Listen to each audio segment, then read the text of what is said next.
Okay, well, that made a bit of a noise there. Very nice. We'll start the meeting. So welcome to today's meeting of the Environment and Transport Overview Scrutiny Committee. As usual, this meeting is being broadcast live via the County Council's website, and it will also be available for viewing after the meeting. Due to the current situation, this meeting is taking place virtually, with members of the committee along with officers presenting reports joining online. Can I please ask you that all members and officers have their microphones on mute and so they wish or are invited to speak. When you are speaking, please use the video, or you can leave the video on, but particularly the volume, make sure you turn it off so we don't get background interference when other people are talking and presenting. Please, can I first ask members to introduce themselves?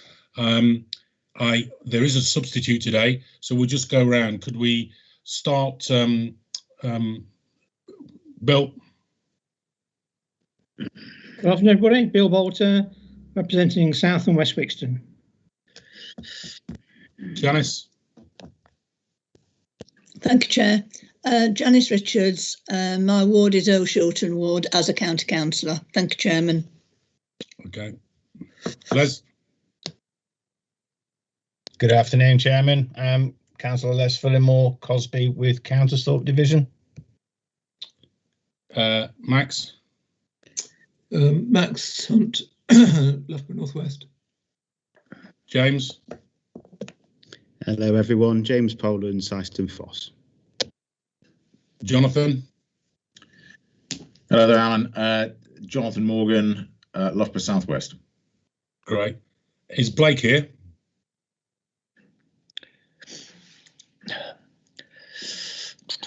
Okay. Trevor? Good afternoon. Good afternoon, everyone. Trevor Pendleton, Highways, Transport and Waste Portfolio Holder.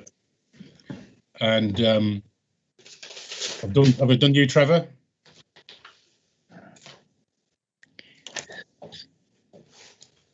Yes, I hope you did.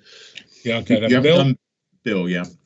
Yeah, go on. You, Bill? Yeah, thank you, Chairman. I'm standing in today for Dan Harrison, who's unable to make it. Okay. David? David Bill here, County Councillor for the Hollercroft Division of Hinckley. Fantastic. I don't think the officers will introduce us as we go along. We've got some wonderful officers. Bill Licorice, have we done Bill, haven't we? Yeah, I'm making sure because it doesn't come up there. Have I missed anybody? Tell me off if I have. Okay. We've got some guests here. Julie, would you like to introduce yourself? Have you got your microphone? Chairman, just introduce yourself.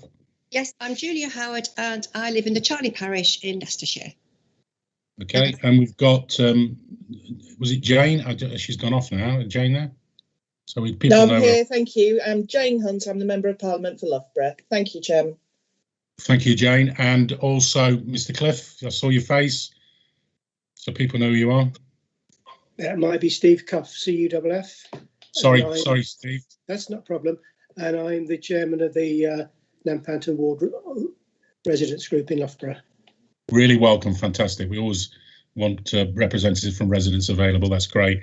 We have some guest speakers and some officers that will introduce those go along. Will be here all day.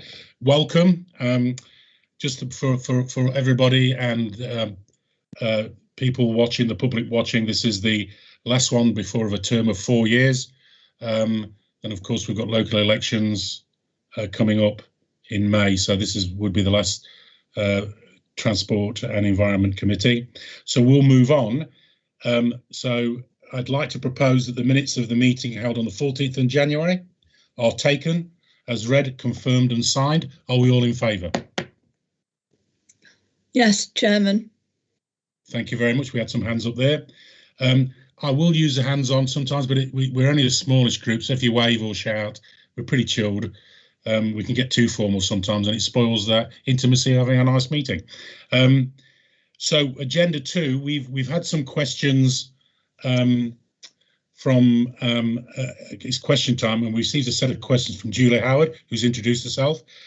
Julia also put some supplementary questions in. She's agreed to say that have been read, and they've been circulated. So have the supplementary. And as chair, I'm allowed to sort of give her an opportunity, which I always do. So Julie, would you like to send you some comments, please? Welcome. Thank you. Have I got, yes. First of all, please may I thank everyone who's helped to answer the questions for us. The nature of the questions are to increase our knowledge and raise awareness of general issues, and I hope that the officers have found it an interesting exercise too. So the aim of the questions is to explore the Council's recycling targets and policies for the future, recognising that the future brings a rapidly changing environment in the way we all consider how waste should be treated. And with an incinerator shortly to be commissioned in Loughborough, this has focused our minds on the emissions that will occur in and around Loughborough. Yeah. In this respect, the questions are aimed at encouraging greater recycling targets, as it is well known that by generating waste to feed an incinerator, it is all too easy for those targets to be forgotten. But it is exactly those targets that will reduce emissions. So by taking that last bit of plastic out of that black bag residual waste, it will have a huge impact. Statistics from Public Health England issued in 2018 clearly spell out illnesses such as strokes, cardio disease, Alzheimer's, lung disease that these pollutants bring. So whose responsibility is it exactly to remove that bit of plastic? It's not BIFA, as they only do spot checks in the loading lobbies. And the Environmental Agency's standard for controlling waste into the plant is based on a significant risk basis only. What audits and monitoring takes place on residual waste? So the aim of the questions is to challenge you on your recycling, asking you to take responsibility for those emissions and include them in your operational targets, and not hide behind the statement that because you are not producers of that waste, you have no responsibility and the waste is not counted as part of your operational output for greenhouse gases. Wales announced last week that it is taking responsibility for its districts and announced its zero waste policy. This is where all waste that is produced is reused, recycled as a resource without the need to landfill or energy recovery. Wouldn't it be wonderful if we could also achieve this? Thank you. Thank you, Julie. That was wonderful. Well done, by the way. You were. I thought you were going to be nervous, but you knocked it on the head. Well done. Fantastic. It is a bit strange, isn't it? Just as a chair, as a comment. Look, this council, and that goes for all across the board, from the Liberals to the Labour to the Conservatives to the Independents. We're passionate about this, and we're one of the first councils to go on board with the climate emergency. I don't know whether you know aware this committee was one of the first to be paperless because we felt that was important. But not only does it prevent the use of paper and litter, but saves a lot of money, by the way, by not using paper because it's expensive. I agree with your sentiments. As you're aware, where I'm situated at the moment, only last year they brought in a policy now back to the old days, and I'm sure our MP from Loughborough, Jane, remembers this, or we all remember this, that it's 10 cents on every bottle, 10 cents on every plastic bottle, 10 cents on every can. Nobody's throwing them away. I'm walking around the streets. You don't see them on the street anymore because you save them. 10 of those is $1. 20 is $2, and charities are collecting them. So I do think we can learn from that, and fingers crossed we'll continue to monitor how we manage our waste. But that's my comment. I don't think we need any more comments, but I really appreciate you making the effort and turning up, and please stay and watch. You're more than welcome. Thank you. Thank you. We will now go on to the next agenda item, which is questions that are, again, from Max Hunt. And these have been both supplementary, and the initial questions have seen as read. Over to you, Max. I know you're very passionate, so fire away.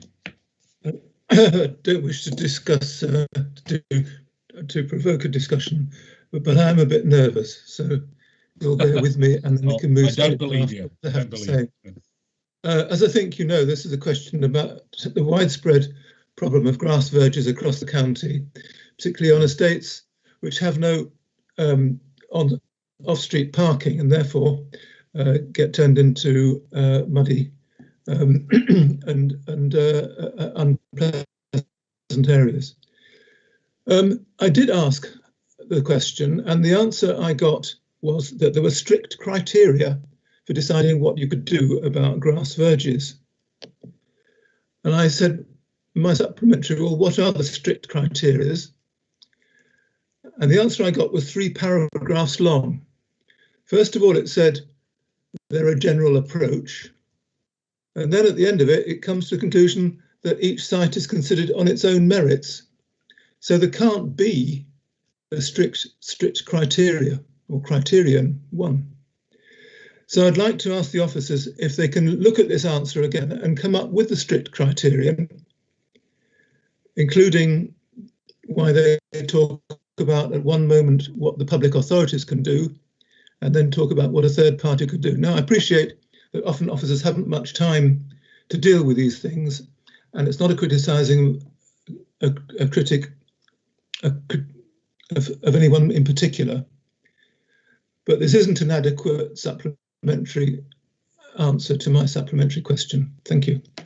Okay, thank you, mate. Well, we've discussed this prior to, as you're aware, we had a briefing prior. It's been discussed, Graham. It's been discussed, yeah. It has been discussed, and we've had, just to let the public know, we have briefings before this. We've met with Max and Bill, David Bill. So we have discussed this. This will be taken forward, but obviously we take things seriously. We have the other issue is districts are involved in verges as well, not just the Leicestershire County Council. It's looking at the big picture, but we will take this forward and look at it. And the officers have got it on the agenda, and I'm sure we'll bring it up in the near future. I hope you're happy with that, Max. Okay. Yes, is that a yes, Max? Are you all right? Or you just, is that the stare? Okay, you seem quite happy. All right. Okay, thank you. We now move on to agenda. There's been no urgent items. Agenda 5, no declarations of interest. We've had nothing declared. Item 6, declaration of party whip, accordance with the overview and scrutiny procedure, Rule 16. We've got no declarations there.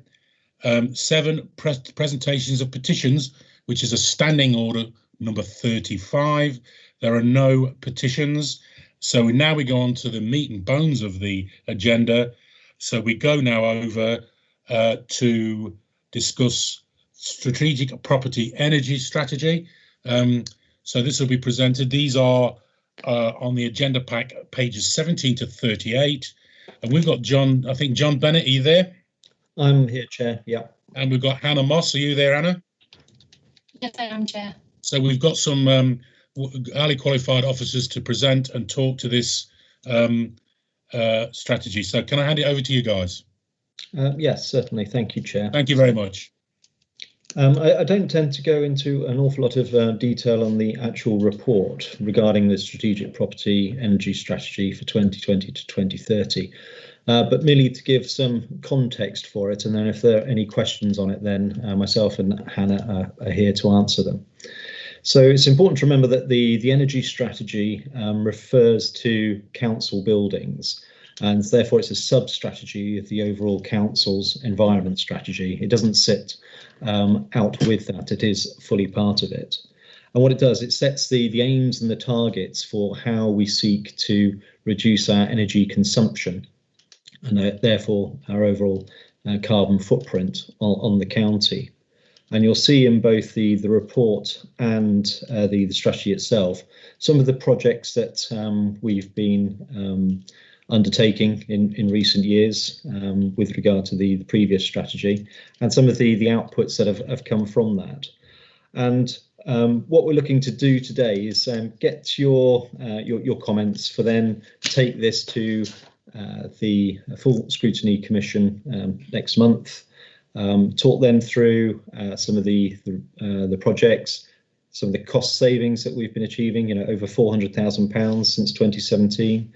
The renewable energy projects, we've got 15.6% renewable energy being used by our buildings. And overall, it's important to put it into context that the buildings themselves of the county council account for 36% of our greenhouse gas emission, the rest being made up of fleet, street lights and business mileage. So anything we can do to impact the buildings has quite a direct impact on the wider greenhouse gas emission for the county. So this isn't a decarbonisation plan as such, that is a wider piece of work. But if you have any questions on the strategy itself, myself and Hannah are here to answer them. Thank you. Okay, thank you. So in a nutshell, it's Max, just to let everybody know that it's basically, John, the LCC's footprint, correct? And what we can do to reduce our footprint. Indeed, yes, it's the LCC buildings that this refers to. Yeah, would vehicles be involved in that as well? That's part of the wider environment strategy. Okay. Can I go first? Max, was you first? Yes, very briefly. John, Les, you mentioned. Yeah. John, you mentioned the wider impact that the measures here have on the county. Would you like to give us an example? In terms of what? So I'm not quite sure I follow the question. Well, you said that some of the measures have a wider impact on the county as a whole. I think those were your words, and I just wondered if you had an example. Well, we have a target of being zero carbon by 2030 as an authority and 2050 as a county. So anything that we can do to reduce our impact obviously goes towards the overall county impact of being zero carbon by 2050.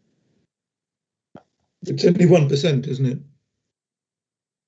1% of the overall county emissions. Yeah.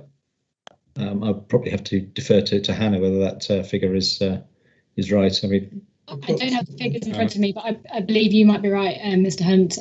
The council's emissions are quite small compared to the county's emissions. It is the colleagues in the strategic environment team who deal with the county's carbon emissions. It's sort of a criticism. If it was any greater, we'd be in real trouble. Noted. Okay. All right. Over to Les. Thank you, Chair. It's not a question. It really is just an observation, and it really does run through virtually every theme, if not all themes, within today's reports.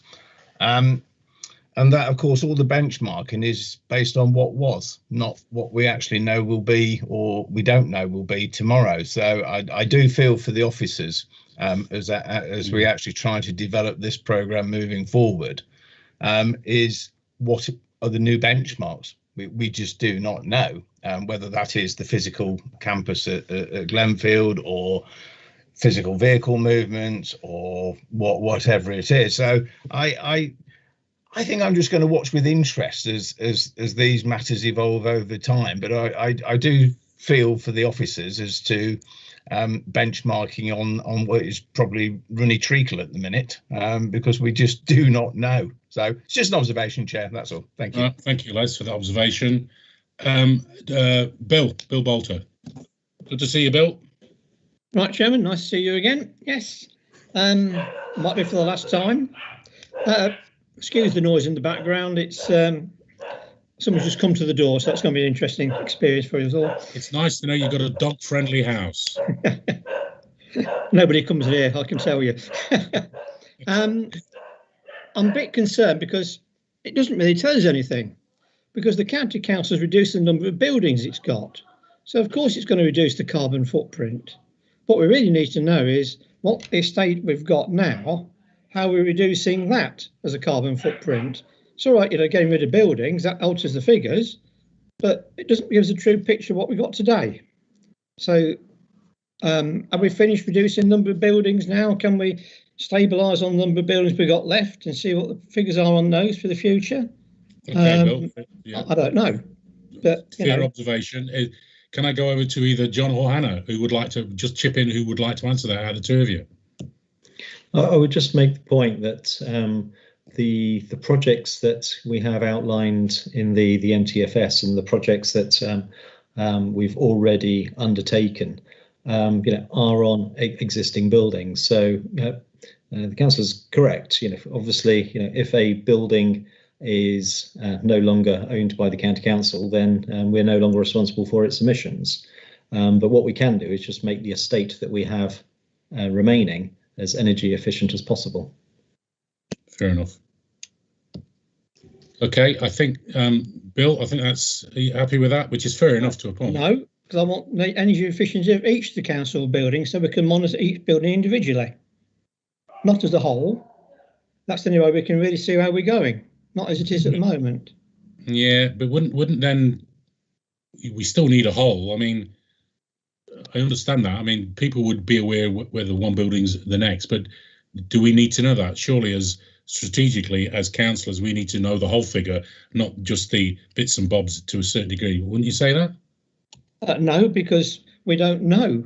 We're just taking for granted. There has to be trust there, but there has to be trust there, Bill. There has to be. Let's have some trust. Come on. I've been at this game 40 odd years, I know. Yeah, but each individual building will know where we're going then. At the moment, just a global figure, and we can't really identify which buildings are energy efficient and which ones aren't. Yeah. Well, let's look at that in the future, John. I think something we can talk to Anne about is, maybe some individual. Chair, if I might, is it possible? It's Joe Gill here, Assistant Director of Environment Waste. I just thought, and I've got James O'Brien, who is arguably one of our experts within the council on that sort of the bigger carbon questions, and is working on the overarching document on the environment strategy, which we bring a separate update, and helps produce the greenhouse gas report. So if there are any specific questions, he can obviously input to those.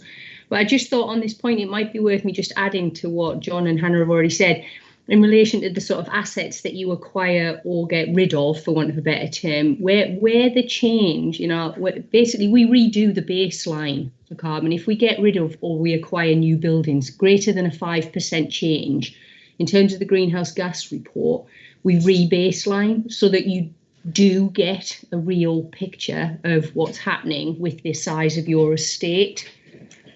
Just thought I'd share that, Chair, if that helps in any capacity. Well, can I just say that away from this meeting that we'll potentially talk to the experts and potentially get some information to Bill. I think it's a fair question. We just got to be careful of cost and time as well. We just got to manage that. Let's move on to David. David, over to you. Now, before I go on to this, have you been longer than Bill, or is it who's out the two of you, the Liberals? No, who's the champion? I've been longer than everybody on the county council. So there you go. So David, be quiet. Leave it to Bill. Over to you, Bill. David. No, I just wonder whether we could widen this issue a little bit. I mean, it's not on the agenda today. This is a good report. But what I would like to see at some point, and it'll probably be for the new council to look at, is the carbon emissions, if you like, across the whole county. Because if we're really going to have 140,000 more houses, and if we're going to build up all that warehousing, which they've promised us in the Golden Triangle, and then we've got a free port as well, I mean, we can expect traffic on all the motorways to build up. This is what we're seeing here in this report is minuscule compared to what is happening outside the county council. And I think we really ought to be, I don't know whether this is going to be picked up by James O'Brien, but I think we really need to see some assessment about just what we are doing to the environment if we allow all this unfettered development to proceed. Thank you, Chairman. Fair enough. And I will say this, David, that you've spoken like this for many years, and you persevere. God bless you. So that's fair enough. Any other questions from any of the members, please? Okay. Can I just say thank you for an excellent report from John, and from Anna. Thank you for making the time to come and join us. It's really appreciated. Thank you. Thank you. So we go on to the next agenda item, which is agenda 9, and that is on page 39 and 59 of your agenda pack. Anne Carruthers is here, Director of Environment and Transport. She'll introduce items joined by Nicola. Is Nicola here? Are you there, Nicola? Chair, I think we've got Andy Brown, a colleague of Nicola's today. I don't think Nicola could be with us today, but we've got Andy Brown. Well, welcome. That's to right. Andy. I'm here, Chairman. Yes. Thank you, Andy. Good to see you, mate. So over to Anne, who will do a short presentation. Thank you. Thanks very much, Chair. Yeah, good afternoon, everybody. Yeah, this is the performance report for the department to December 2020. So we're looking at that quarter up to December 2020. There's out of 40 indicators, and sorry, I'll just get the apology in quick.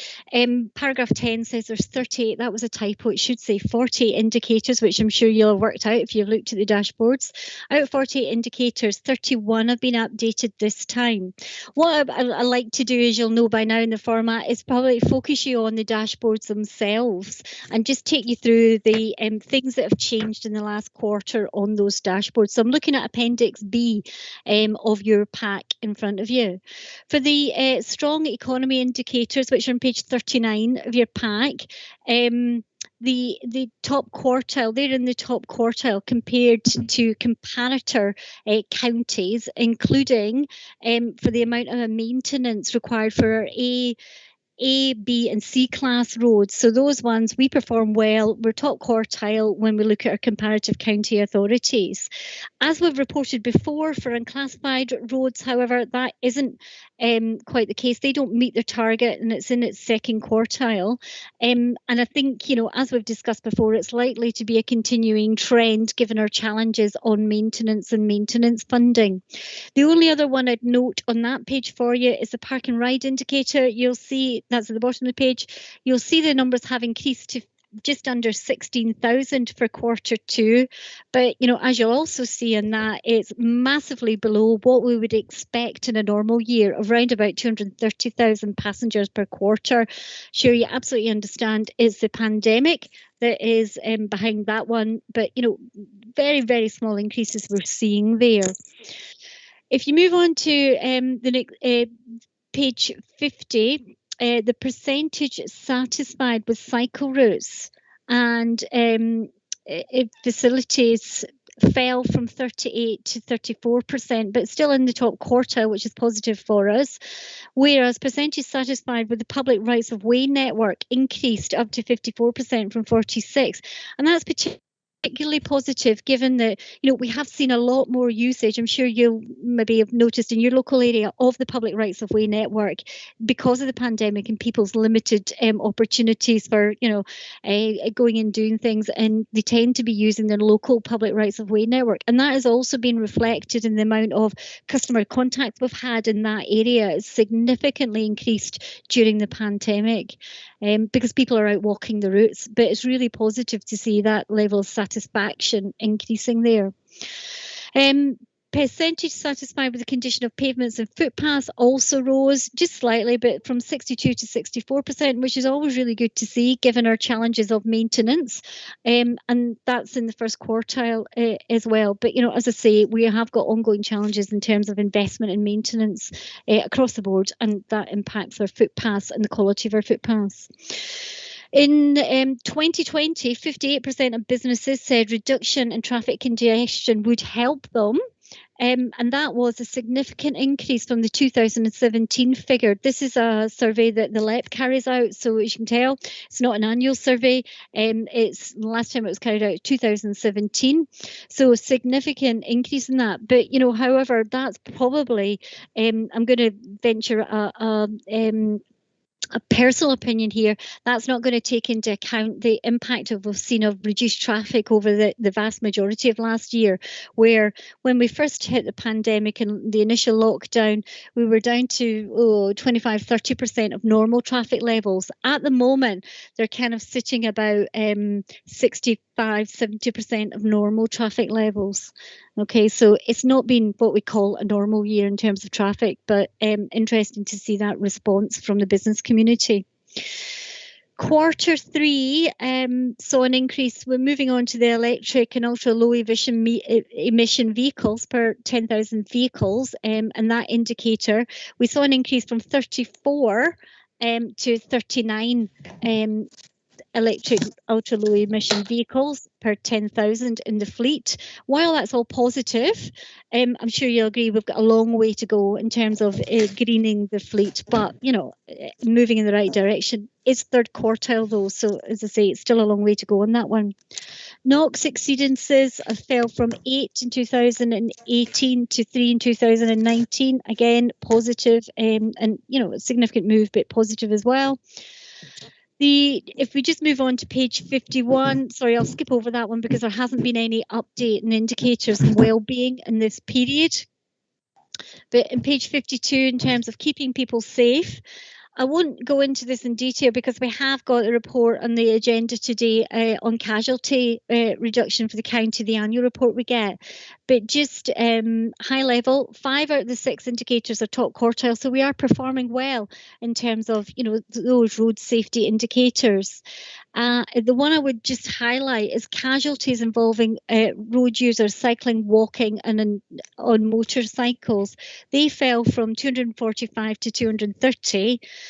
Well, obviously really good overall, but when you looked at that category for the killed and seriously injured element of that, it actually rose from 80 to 85. So we're seeing less casualties overall, but you know, for the ones of the greater severity, we're actually seeing more. So something that we really need to focus on.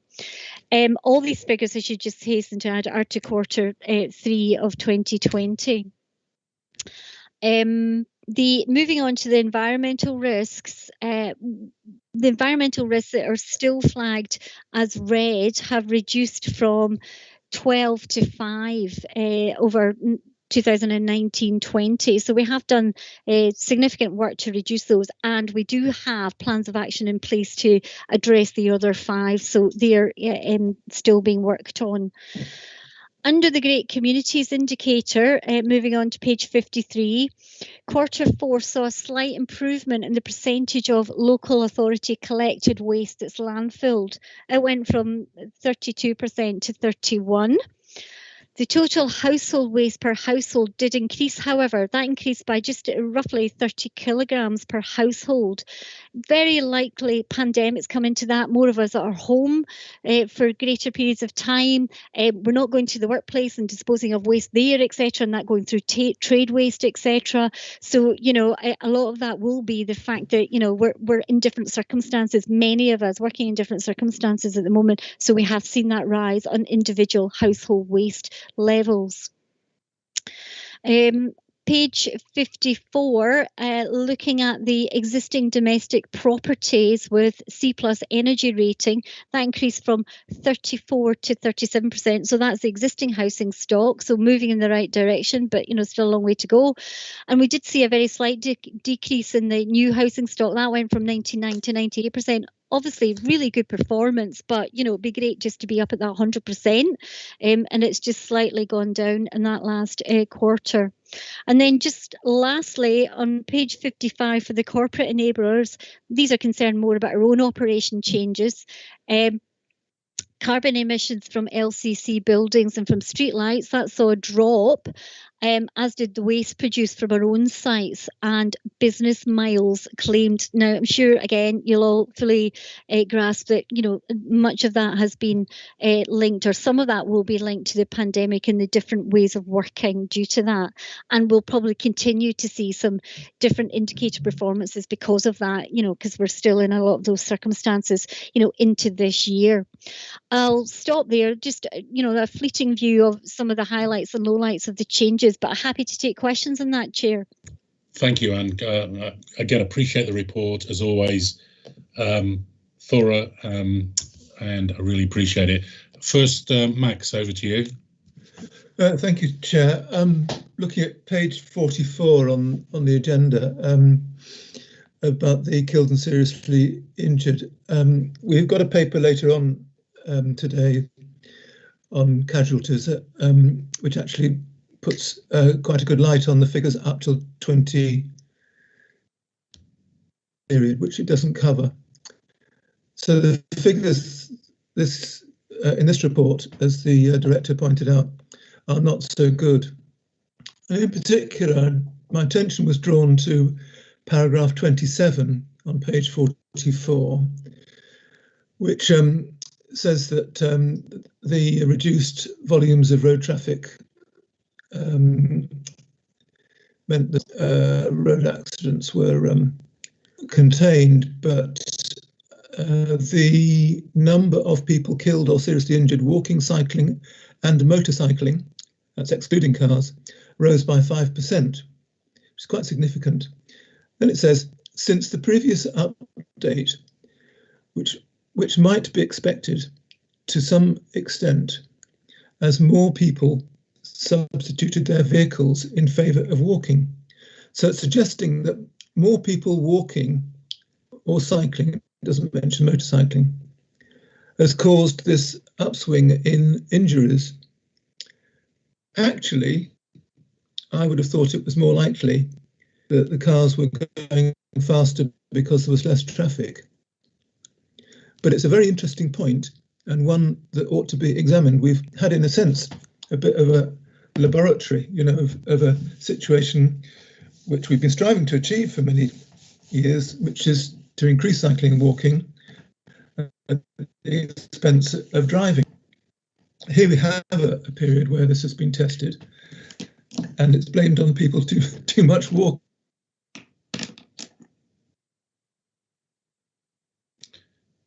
Hello. And I think the other thing I'd like to say is that where we say, well, it's changed from 83 to 84 to 87, whatever it might be, these aren't strictly statistics. These are people who, hello? These are people who have, suffered, in some cases, death. Okay, thank you, Mike. Anne, any comment? I would just come back on your first point. I mean, I fully acknowledge your second point. Absolutely. I fully acknowledge that and agree with that.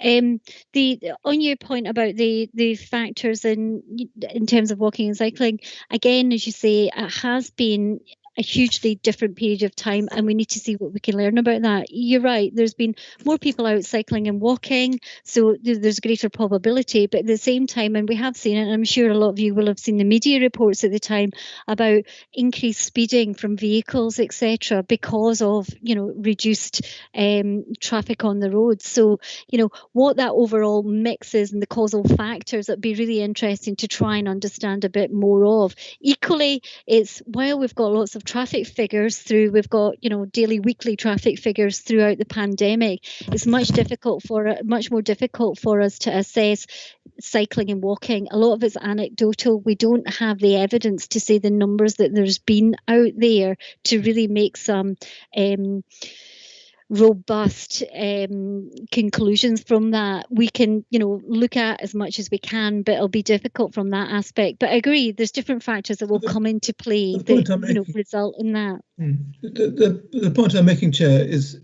that we should be making robust conclusions or no conclusions at all. The director's just said that because more people are walking, the statistical probability is that more of them will be hit. You could equally well say, because there are fewer cars on the road, the likelihood of accidents should be lower, because all these are accidents with cars are not accidents between pedestrians bumping into each other.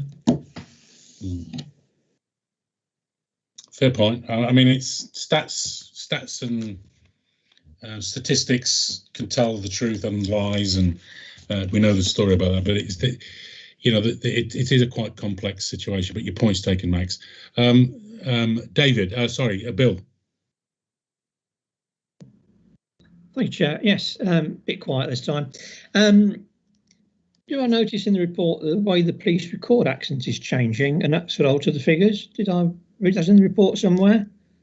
Oh, this report. Well, before we go over to Anne, we always keep an eye on that, because you're right, because the way they record it has a massive impact on your data. I do understand, and I think you and I will agree over the years we've always kept an eye on that, because it just changes your whole concept and idea of data.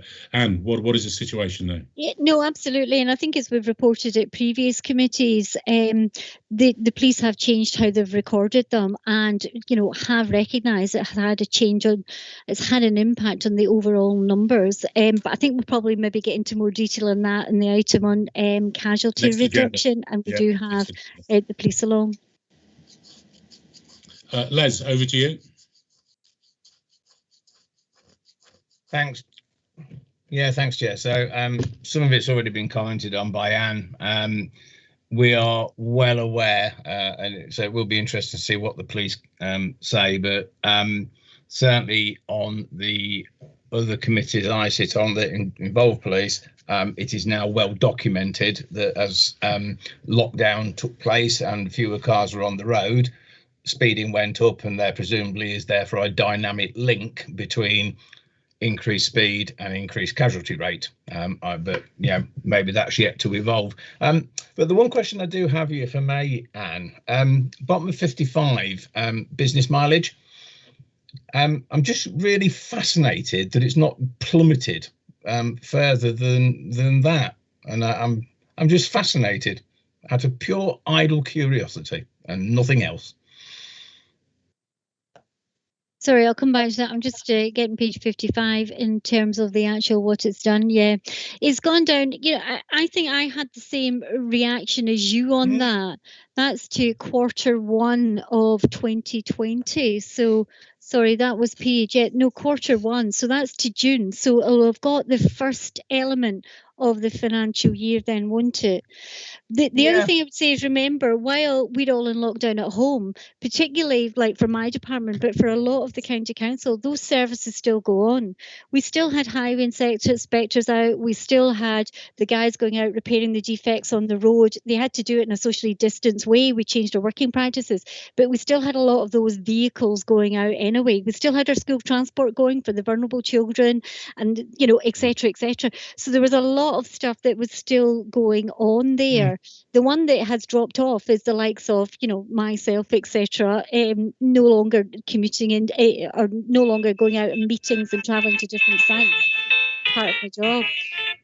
So yeah, I think it's a combination of there's still a lot of activity that happens, some site visits and things like that with the business, and equally it's a partial element of the the whole pandemic. So I think hopefully we'll see more of that during the future updates. As I said earlier, right at the very beginning, and I for me there's a common theme that runs all the way through basically all of today's reports, which is what is the new benchmark, and we actually probably don't know yet. It's got to evolve, and we'll wait and see what it looks like, I guess. So thank you, Anne. Thank you, Chair. Was that your phone, Les? So you need to put a 10 quid into the charity box. Yeah, I'll see you later. Okay. Janice, over to you. Janice, over to you. Thank you, Chairman. Mine really relates to item 10, but it's been discussed in this agenda item. So really it's about the accidents. And Leicestershire Police are legally responsible for capturing the road traffic accidents. But I'm very concerned that the reports are taking months to come through to County Council. And I do not think we're having a true picture of the amount of accidents. And I know there's various ways that they're reporting, and I know, as Anne says, it's changed now. But the data quality states that while every effort is made to capture collisions, data as accurate as possible, there are factors outside the control of the county council that can affect data quality. And it seems to me as though the information is inaccurate on the accident, and it is a concern to me to actually have accidents in my own area that I've checked up on with County Council. The officers have been extremely good, but they haven't had the data come back from the police. So there is an issue that I do feel wants looking at to try and get this data through. And I know you can't know everything about the accident, but I mean, I been known that when they've asked about an accident, the police have said it's been on a different road. So there is inconsistencies, and I do think it just needs verifying and looking at. Thank you, Chairman. Thank you. I don't know whether anybody wants to comment on that, but well, I'll comment, Janet, because I think you're quite right. I think if there's a delay and it's taken a long time, that of course, if there's an area that's a number of accidents, then that could, you know, we could have nipped it in the bud earlier. So I do feel, and it may be worth following up in the future. So please do a great job. I know it's difficult, but we need to make sure that, you know, what stats and figures we get, as said today, are they up to date, what they're compared with, and what's the new benchmark, as Les has said. So we need to keep an eye on that. But thanks, Janice, for that observation. I know the police do a fantastic job. I'm not saying that, but there seems a breakdown with the traffic part of the police when they don't seem as though they've got control of the data. Then it's not going through to county council. I mean, surely when an accident's happened, I know they have to do all the checking up of why and what and everything, but it can be 3 months or even longer than 3 months. And I do think it's something that maybe can be looked at a later stage. Thank you very much, Chairman. I think Nicola would like to make a comment. Over to you. Good to see you. Welcome. A little bit late. It's nice to see you. Thank you for making the effort. Just wanted to add that we are aware of the issues around police accident reporting, and there is a group that meets to try and improve the data quality that's an issue. I haven't heard anything back from that group recently, but I can certainly find out and get back to you on that and where they are with that. Is that okay? Thanks, Nicola. Sure. I've got no other questions. I'd like to bring our cabinet lead on this, Trevor Pendleton. Any comments, Trevor, because it's such an important area? Yes, thank you, Chairman. Really, it's down to how the statistics are raised with police and get through to us at county before we can then deal with and analyse the effects. And so it really is a problem. I think, you know, Police and Crime Commissioner and that panel might well be the forum that we could also influence as district and borough, as well as county councillors, to try and get a handle on why it is that maybe we're not getting our helpful statistics through quickly so that we can analyse them and then be on the ball. I think that's where I'd like to leave it, Chairman. Thank you. Thank you. Okay, I think it fits nicely into the next agenda item. So we'll move on to agenda item 10. And this is the road casualty reduction in Leicestershire for 2019-2020, as set out pages 57 to 140. My apologies, it's a massive report. We have discussed this at briefing and earlier, that we may change sometimes the way we report to make them a little bit more shorter, but also hitting the nail on the head and easier to follow. So we brought that up with the cabinet lead, and we'll take that forward because it's important that we can get through the information. We have Lee Quincy. Hello, Lee. We spoke earlier. Head of Service Network Management, and Graham Compton, who's a regular visitor to this committee, who is from the Leicestershire Police. So, Graham, always good to see you, sir. Hello, Chairman. Hello, members. Nice to be with you. Yeah, you look a bit dark there. You look like you're on a jumbo jet. Is that better? Not too bad. So I believe, Lee, would you start off then and start the ball rolling, sir? Certainly, Chair. Yeah, I apologise for my doorbell. It's just typical, isn't it? As soon as I start to speak, my Ring doorbell goes off in the background, so I do apologise for that. It's a bit of activity Lee, not to worry, Lee, with this new form of communicating and all that, you know, if your kids and dogs run around, you know, we're all human beings. Things happen. Just chill. Thank you, Chair. It is a big report, and as you said, Chair, we can look at perhaps in the future looking at sort of a shorter version, maybe a themed approach and a more focused approach on themes going forward, rather than the extensive nature of this report. But the purpose of the report clearly is to advise members of the Scrutiny Committee about the confirmed reported road casualties statistics up to the end of 2019, Leicestershire's approach to casualty reduction and the police's approach to road safety.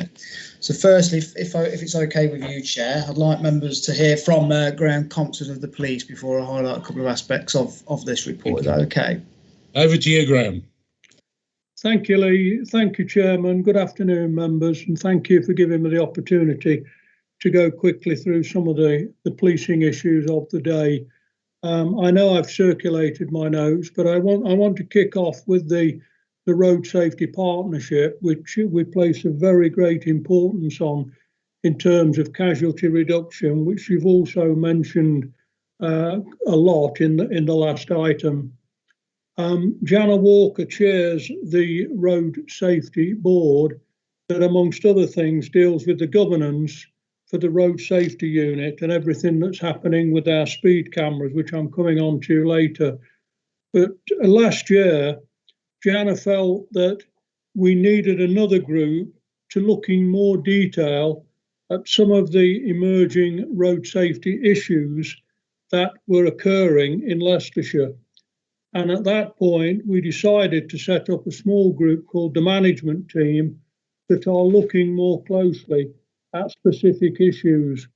And just to give you some idea of what the management team looked at and reported to the board in 2020, one was the emergency COVID powers, which we've already mentioned, you've already talked about this afternoon, the cycle lanes that have gone up on some of the roads and streets across the Force area and other things. Of course, that sort of business can affect the progress of the emergency services.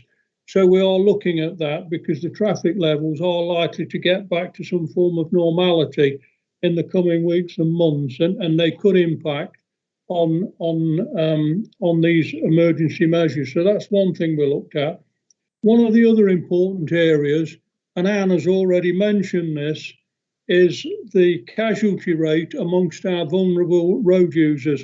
And I think you mentioned it as well, Max, earlier on. The vulnerable road users is an area of concern, both locally in Leicestershire and also nationally. And every police force is now looking at it because the emergence of a number of casualties amongst our vulnerable road users, including pedestrians, cyclists, and also of late we have had some accidents involving our horse riders as well. And so the management team are looking at vulnerable road users very carefully. We have launched a major initiative across the Force area called Share the Road. It's a very important campaign, and we are trying to get drivers to understand that when passing pedestrians who are walking on the highway, or pedal cycles or horses, they must give distance in those movements. We have had launches of this campaign in northwest Leicestershire and in Melton, Mowbray, and in fact in the city centre. And one thing I did want to mention today, that we are hopeful that we are now going to move into launches when the pandemic is over in the Harbour district, where we've got a lot of issues with horses, and also in Rutland County Council. So I'm pleased to mention that this afternoon because I know it is hot on your agenda. One or two other things that the management team looked at is the Highway Code review. The Highway Code was reviewed, and it is also looking at vulnerable road users and the advice within the Highway Code for them. So that's another thing that the management team did put a paper in to the DFT during the consultation process, I'm pleased to say. And another issue that you may be also concerned about is the use of mobile phones by drivers, which is very concerning to the police and has been for some considerable time. Well, I'm pleased to say that the DFT have just ran a consultation that we've just reported on to plug a gap in the law that you probably all know about. We had a big gap in the law, which started in 2019, when we'd actually got to prove that somebody was actually making an interactive call with another member of another person. This gap will be closed, and in future the offence will be complete if a person is merely texting or taking a photograph with a mobile phone. Any form of distraction will be part of that offence, and we're hoping that by plugging the law, we're going to deter more use of the phones and actually reduce accidents accordingly. Just moving on quickly, we are still running, I'm pleased to say, the Fatal 4 campaigns across the force area. And in Leicestershire, we've got sites in every one of your districts. So you've probably seen the action on the road. We actually did suspend the campaign in 2020 at the beginning of COVID, but we restarted the operation in September. And we're now well into it in 2021, and we've got nearly 30 schemes to run this year. At each of these sites, we are still dealing with 20 or 30 drivers, despite the fact that the traffic levels are down, for one of the 4 fatal 4 offences. So it's not good news really from a road safety point of view, because we've been hitting the bullets on this for some considerable time, and yet we've still got high levels of non-compliance, which is troubling to us, but we are working on it. And as you see on my report, just very briefly, in April, the Road Safety Partnership will be launching its summer campaign against our motorcyclists. There's lots of complaints across the force area about speed and noise. And I've also mentioned the campaigns that we'll be running in May and June. So really, just to recap, the Road Safety Partnership is very, very important. It's doing a lot of work, and we're hoping that we are beaming in on any emerging issues. If I can just briefly move on to the second item, which deals with the pandemic, which has also been mentioned by Anne in the last item. It has affected police operations, as I'm sure you appreciate. And whilst traffic levels have been down, we've still been dealing with a number of RTCs. As you see in my report, we dealt with 19,000 COVID-related calls in 2020. In addition, we had 141,000 emergency 999 calls. So we have been kept busy through the pandemic. I'm also pleased to report that last year we did make 12,000 arrests. About 1,000 people a month were arrested for various offences. So, you know, we've had a busy old period. One of the members mentioned the level of speed during the pandemic, and as you'll see in my report, we did take on board over 100 speed complaints last year, which is a rise on the norm. And it may be that speeds did rise marginally. As Anne has said, it's very difficult to be, you know, to put proof into this.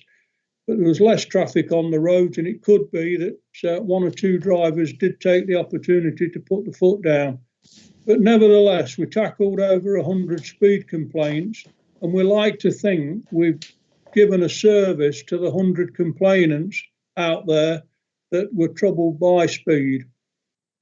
On the plus side, the camera safety vans, the speed vans, they worked through the pandemic, and I hope you've all seen them out there, because they have been visible during the pandemic, which is good news. And I'll come on later, they have unfortunately caught a lot of drivers who have been exceeding the speed limit. Again, in the last item, members mentioned the injury accident reporting procedures, which is item 3 on my report. I just want to reiterate that we only keep records, the police only keep records, and so does the council, for accidents where there is an injury involved. I know there's lots of accidents happening, but we've not got any statistics for the minor bumps where people are merely exchanging names and addresses, and I'm sure you appreciate. Yeah. In 2019, we did commence a major changeover with the county council in our keeping of records, because police officers, every police officer across the force had got to be trained in completing the Stats 19, the DFT form, digitally and not manually. Now, this has been a major exercise for all concerned. And I appreciate the comments that's been made that there is still some backlog in this procedure. You know, I only can apologise for some of the delays that's taking place. It is work in progress.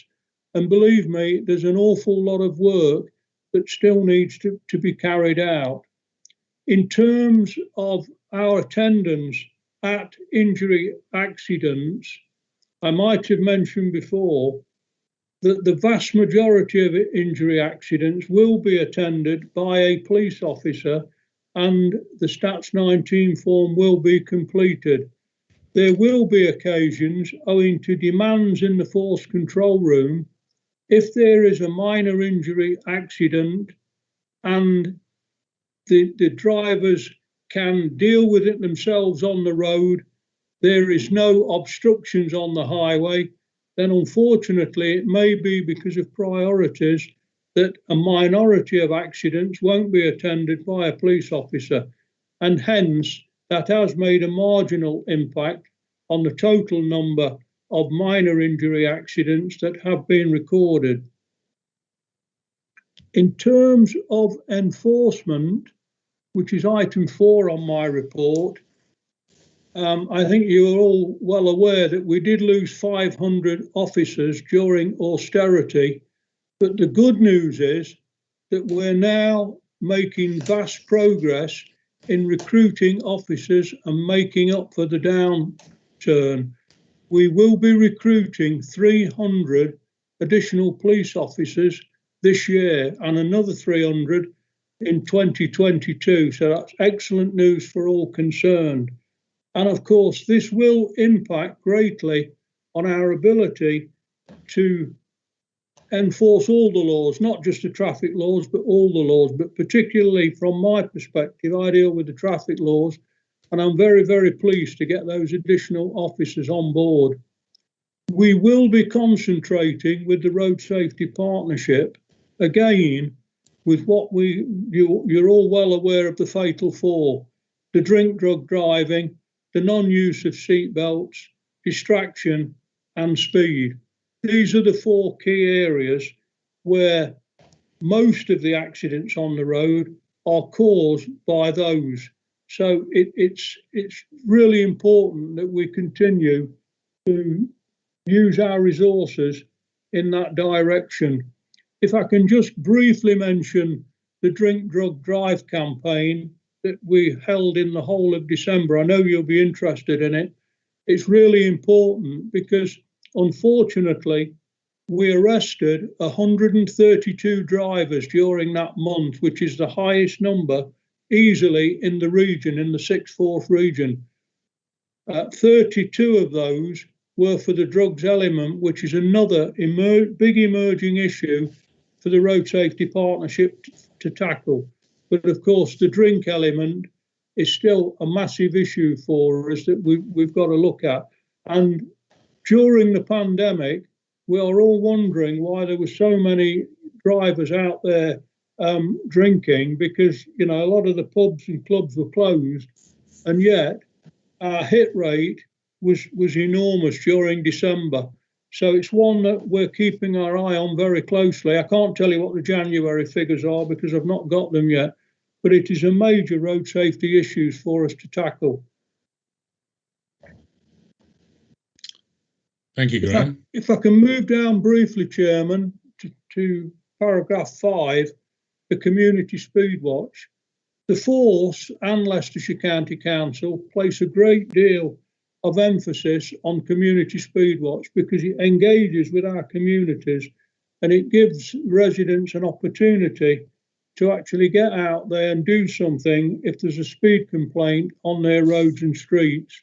Regrettably, we had to postpone the campaign last year. We had 18 sites all ready to go, but we couldn't go because of the pandemic. The pandemic is now crept into 2021, so we're still in suspension. But together with our colleagues at County Hall, we are ready to go as soon as it's safe to do so. We've got volunteers waiting out there to be trained to use the speed guns and to make a note of drivers who are speeding through their towns and villages. As you know, the information is passed to the police, and my office send the warning letters out to the drivers. It's a tremendous campaign, and it lets drivers know that we are watching speeds, and also we don't always prosecute them. You know, there's a time when we can give people a rap on the knuckles instead of giving them the 3 points and the £100. So more to come on that one. Item 6, Chairman, deals with the weight restricted zones. And again, I think across all the districts of the County Council, we've got issues with non-compliance with lorries over 7.5 tonnes going through weight restricted areas. What we're asking the public to do is to make the complaints through their parish councils.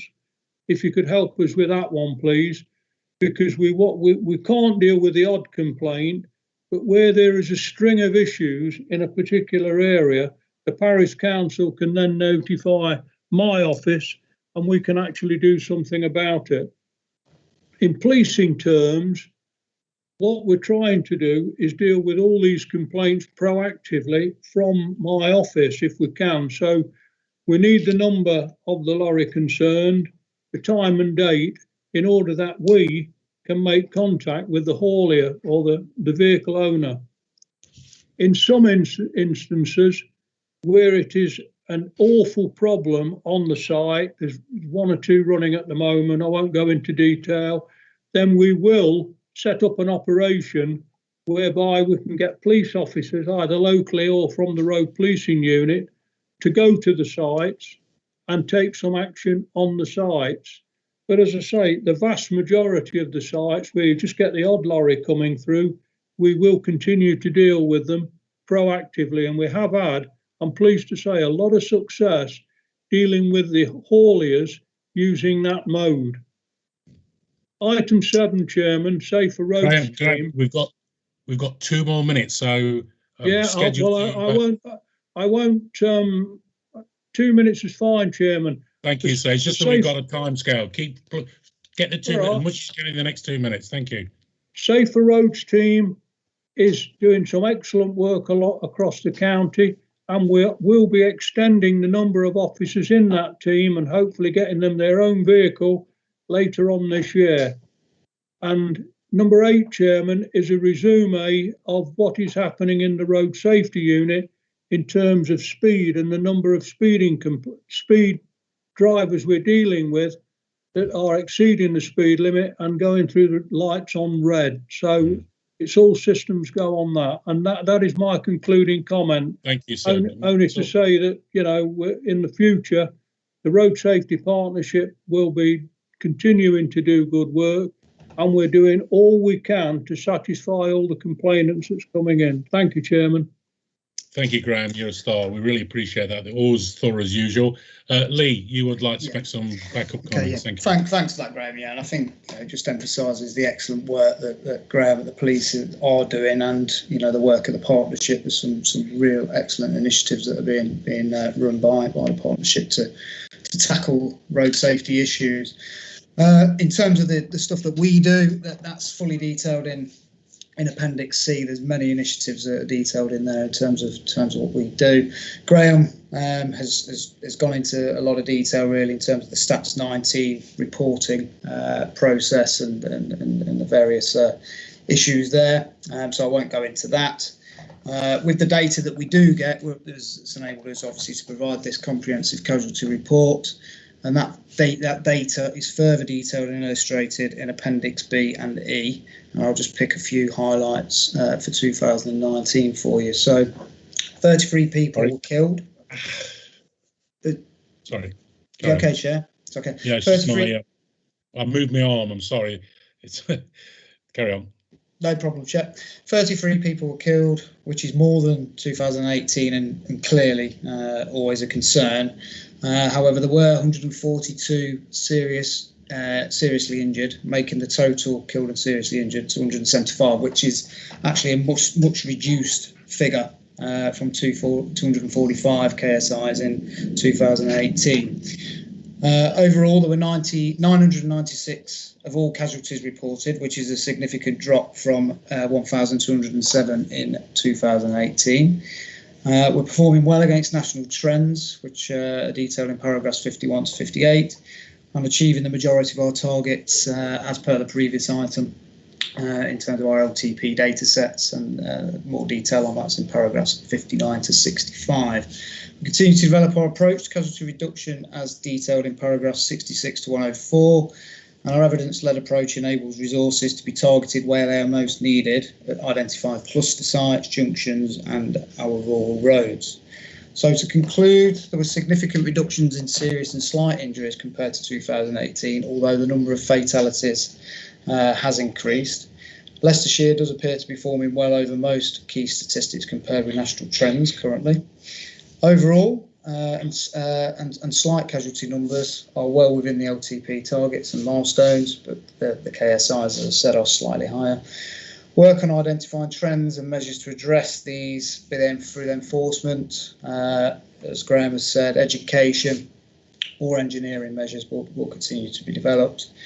And as I've said, in Appendix C, that really does provide a large list of the many varied road safety initiatives the council manages, from how developments are reviewed to volunteers undertaking community speed watch, engineering side, education, the publicity, working with partners, the fatal fall programs and shiny side up for motorcycles, for example.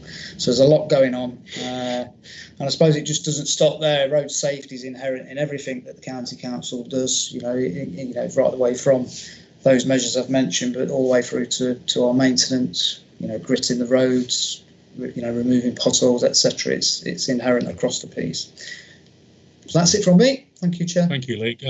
Once again, a very comprehensive report. We'll go to questions now. I did see Jonathan Morgan with your hand up. Are you still interested, Jonathan?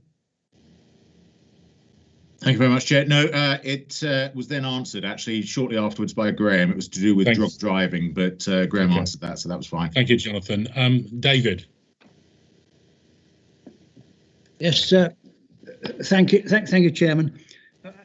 As we are now coming up to the end of our term, and I don't know whether I shall be with you after May. So could I just take an opportunity to thank Graham for all his work, all the time I've been on the county council and on the police authority and the police committee before that. Graham has been a constant source of information and help. So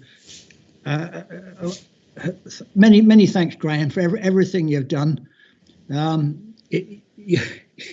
Your energy and enthusiasm has been undiminished, and it is appreciated. What of course we need to do now is once we get out of this mess that we're in with this disease, we need to get the volunteers out and working together, because I think it's only through a partnership of the police, county council, neighbourhood watch, community safety initiative people, everybody involved has got to work together to try to ensure that we just change driver behaviour so that we don't talk about accidents, we just talk about preventing accidents. But again, many thanks, Graham, for everything, and I hope you and I continue to flourish into the new era. Thank you, Chairman. David, thank you for that. I appreciate those comments. We've done a lot of work together over the years, and I've always appreciated your input. So thank you very much for the future. Thank you. Yep. James. Thank you, Chair, and thank you, Graham, very much for the presentation. Also start with a thank you from me as well. I know that that when the police have done speed checks in my area, they've updated me on the stats that they've received. And given speeding is a significant issue, one of the most significant issues I receive in my inbox from constituents, that's really useful. So thank you very much. And the more we can do that, the more we can sort of get that information. I can get that onto parish councils and to residents, the better. So thank you very much for that. One of the things that surprised me, I've got to say, is that the serious casualty deaths and serious injuries has gone up over the last year. I would have stood to reason it would have gone down, but I'm guessing that's therefore because the roads are emptier, the speeding's gone up, so that's the reason for that. So rather counterintuitively, would you expect serious casualties and deaths to actually go down as we come out of lockdown and traffic numbers go back up? Sorry, Chairman, is that to me or? Yes, it's to you, Graham. Yeah, okay. Please, no, yes. Thank you. Whoever wants to answer it. No, thank you for that point. I mean, we've got to look at the figures for 2020 very, very carefully.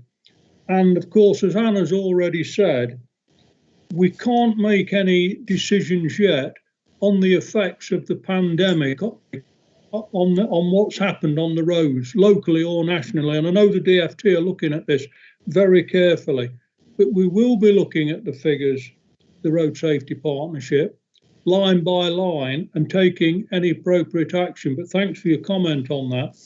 And what you've just reminded me, and I should have mentioned it in my talk, but in terms of complaints from the public about speed or anything else, we have now got a link called the Neighbourhood Link that many of you may be familiar with, and we are taking comments, traffic comments, in fact, all sorts of policing comments from that link, and it has proved very, very useful in terms of traffic and speed complaints. But thank you for those comments.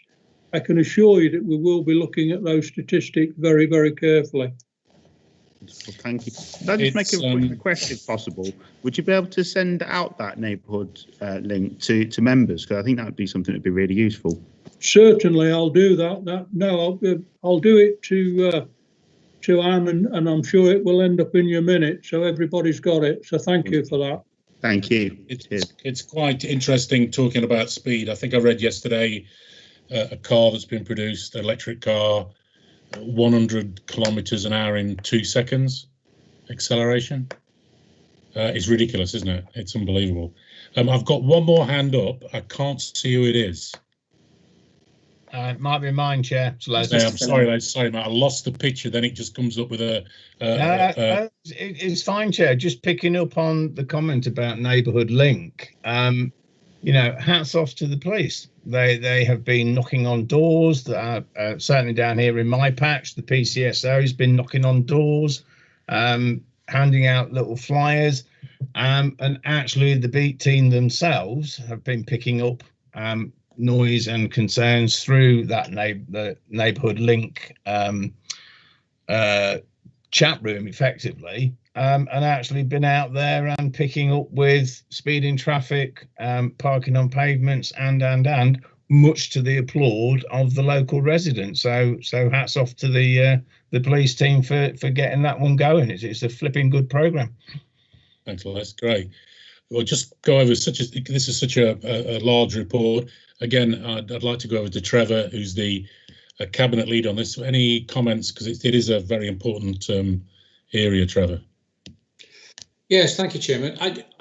It is, and it's quite complex. And I think the one thing we can take away from the pandemic times is that it's going to need a lot of very careful work and looking through. One thing I will say, though, is that looking forward, we appreciate at County that, of course, our constituents do like speed control and do welcome us controlling speed. And on the A50, of course, we did our pilot scheme, and we're already committed now to rolling out that pilot scheme across other areas of the county in the new financial year. And that is going to be absolutely the right sort of thing in terms of speed and speed control. And so we are very much on the front foot, even in this pandemic, at getting on and doing that for the safety of people on the major roads. Thank you, Chairman. Thank you, Trevor. Okay, we'll move on to the next agenda item, which is Agenda 11. And this is pages 141, 172 on your agenda pack. And this is the Environment and Transport 2021-22 Highways and Transportation Capital Programme, Works Programme. And over to you. Thank you, Chair. As you say, it's our capital programme and works programme for highways and transport for the coming financial year. And we're seeking the committee's comments in advance of the report going to Cabinet later this month. Firstly, I wanted to just take a minute to talk about the financial context, you know, that members are well aware of, but just put it in context for the capital programme. The challenges faced by the authority are significant, as you know, with the lowest funded county council. We've got the costs of COVID, the ongoing costs of COVID, the uncertainty of local government funding in future, and at the same time increasing growth across the county, which requires, you know, it generates a demand for more infrastructure, and a lot of that infrastructure comes down to the highways element. So on that last aspect, you know, the growth one, the County Council is developing an infrastructure policy to seek arrangements with the local planning authorities to help manage the financial risk around providing that infrastructure and delivering the growth that's set out in the local plans. And especially where there's a requirement for, you know, us as the County Council to forward fund the cost or part of the cost of some of that infrastructure. So given the extent of financial challenges, future capital programmes might look different. And I think one key aspect will be, as an authority, we will need to think carefully. Are we going to go for the bidding opportunities? Members are well aware that government is a big supporter of competitive funding streams where we're asked to bid for a major scheme, or bid for money to deliver some of our infrastructure. And given that financial context and the element of financial risk, particularly where the County Council has to either fund some of that itself or forward fund some aspects of that, we will need to think carefully about where we go for future funding for infrastructure. So having said that, looking at the capital programme we're proposing for next year, Appendix A of the report shows the 4-year capital programme over the MTFS period. So for highways and transport, we have 202 million over that period, with 46 million spent in 21-22. And it's split between, as you can see, capital schemes and then the highway maintenance element. And it is funded from a number of sources, be it government, be it our own funding, be it developer contributions, be it the LEP, etc. There's a number of things that come together to fund that programme. In terms of the capital schemes themselves, you're well aware with most of those, I'm sure, from times discussing at this committee. MMDR, Melton Mowbray Distributor Road, Melton Southern, completing the Junction 23 A512 scheme, that's out on site and due to finish on May. Zoch Bridge, the A511 Growth Corridor, they're our main schemes, but also include some other elements that perhaps people tend to forget, the things like our fleet, and part of that is greening our fleet where we can, where it's feasible to do that, with replacing with electric vehicles, etc. But, you know, given the size of fleet we have for our operation, it's an ongoing capital requirement. On the asset management side, which basically is a highway maintenance side. Biggest areas of spend you'll see is the surface dressing and the patching elements of our programme. You're aware of a risk-based approach to maintenance, whereby we don't take a blanket approach to, a particular defect or measure. What we do is we assess the level of risk, and based on that, then it will then trigger whether a treatment is applied. So we work to that code of practice set by the government in terms of looking at risk to basically elongate the life of the asset and minimise the amount of reactive repairs we do, because reactive repairs tend to be the ones that are the least efficient and the most costly if we have to suddenly go out and do a reactive repair, etc. It's more about planned work that is preventative, and as I say, elongates the life of that carriageway, that pavement, etc. I'm sure, because we've talked about this before, you're well aware that our present levels of funding, are not adequate for us to adequately maintain our network. And since 2009-10, in effect, we have, because there's been no inflationary increase on our amounts allocated by government for our maintenance funding, in effect, it leads to roughly a 10 million a year less investment in our network. So that, as you can imagine, begins to build up in terms of what we're delivering out there, literally on the road. Appendix B of the report sets out the capital programme and the works element of the capital programme in more detail, and breaks down into what we're delivering in this coming financial year. Just note, some of the schemes go over a number of years and won't all be completed in that year, and some of them may be reprioritised, because as ever, depending on what we're hit with in the coming year, be it really hot weather, be it floods, etc., sometimes we have to reprioritise and reprogram works to deal with some things that have come at us and really gone up the priority list because of the risk they present.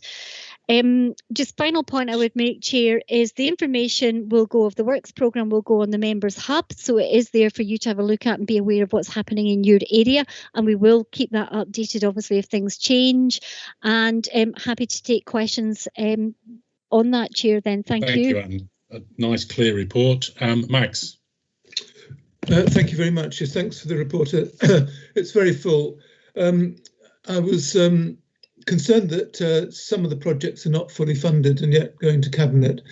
And I just wondered why this report has to go to Cabinet. I mean, if they're in the MTFS agreed last month, I assumed that was the democratic decision to go ahead. I'm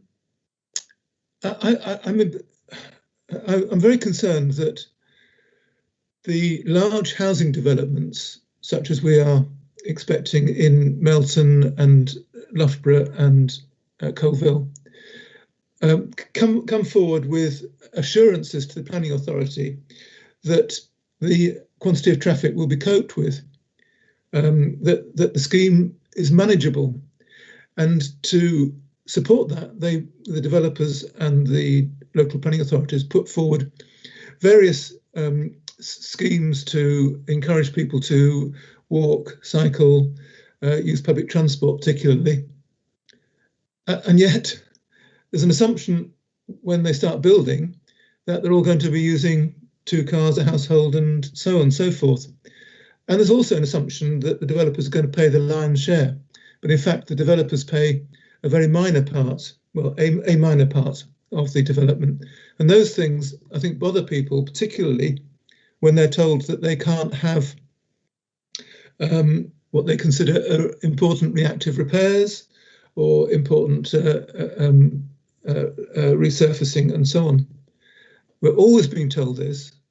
And only the other day, someone was pointing out to me that I think in this case it was the Borough Council spending £2.5 million on a traffic scheme in Loughborough, which is probably regarded as being cosmetic or something like that.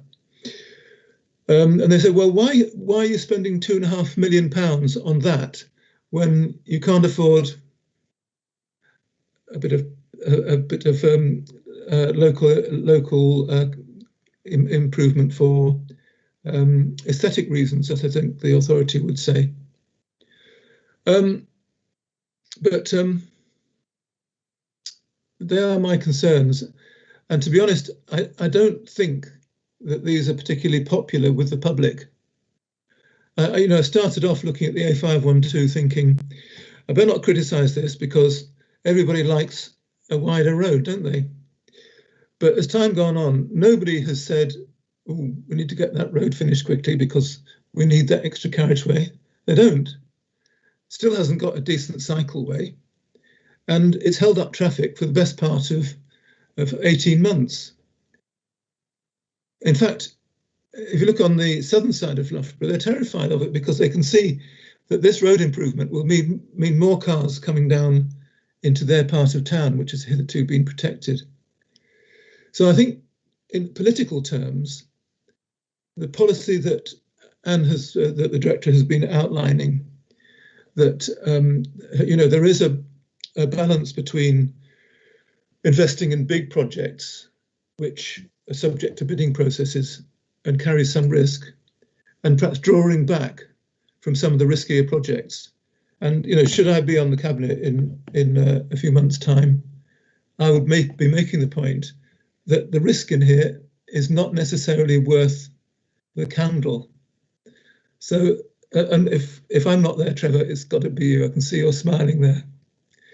Okay, that's what I'd like to say anyway. Thank you, Max. I love wishful thinking. I know, yeah, appreciate that.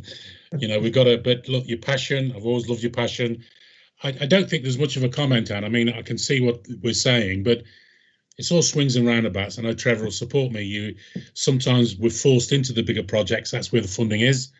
Do you ignore it? Well, I don't know. If you've got a chance of clawing money in from and using the money wisely for certain projects, it's difficult. It's a difficult time.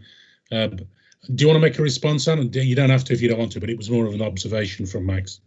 Just a couple of points on that. I think I absolutely agree. There's firstly, the funding that is allocated to us for maintenance comes from government on a kind of formula basis, and that's because it's our statutory duty to maintain the highway.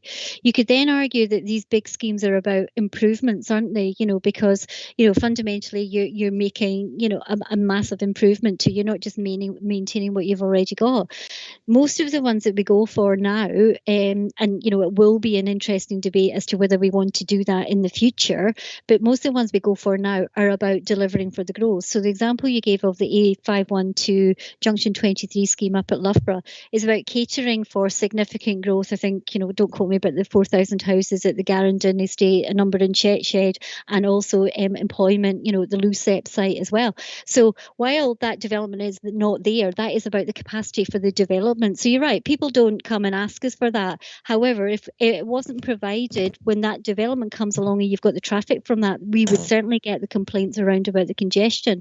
But I think it comes back to the initial thing about, one, our duty to and how we're funded to maintain the road, and then two, when you've got improvements beyond that and particularly linked to growth. And I think we've all heard the conversation. I'm sure you've probably had the conversation in some of your areas around about, we want the infrastructure before the growth, or we want the infrastructure, to facilitate the growth, not the growth coming along, worst case scenario, without the infrastructure. And I think that's a challenge for us, isn't it, with the way these things are funded?